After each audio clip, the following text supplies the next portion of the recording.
የሰማም ስማ ያልሰማም ስማ ይህ ነው እስልምና ይህ ነው ሃይማኖት ማስለም የማይፈልግ ሰውን በጉልበት ይህ ነው እስልምና ታሪክ ምስክር ነው ይናገር ጠላት አላሏትም እንጂ ስለኔ ቢሏት ሕይወቷን ለማትረፍ ቃሏን በመስጠት ልቧ ሳያምንበት ሰልም ያለው ብትል ባሰት በውሸት ካልሆነ በስተቀር ለሕዝብ ቆጠራ ለሙስሊም ብዛት ምንም ፋይዳ የለው የውሸት እምነት አላህ ጥራት እንጂ አይሻም ብዛት።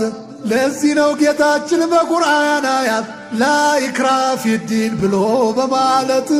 አታታሉ ብሏል በቃል ባልባሳት። በጥቅም ተታሎ ለባል ወይ ለሚስት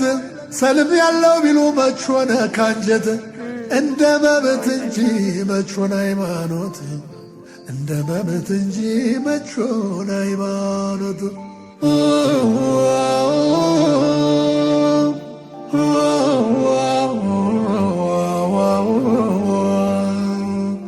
ሱማማ ኢብኑ ሳል ስሙን የሚሉት ነቢዩን ለመግደል ሲመጣ ሌሊት ሰሃቦች አገኙት ሲመጣ ድንገት በሰዓት እላፊ አስረው ይዘው አቀረቡት ነቢዩ ፊት። እርሰውን ለመግደል የመጣ ጠላት ይዘን አስረነዋል ብለው ቢለዎት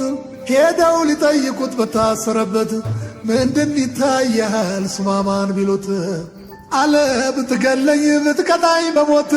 ያንተን ተከታዮች ብዙ ገድያለሁ አይቆጨኝ ብሞት ነፃ ከለቀቀኝ አመሰግናለሁ ከልቤ ያለውት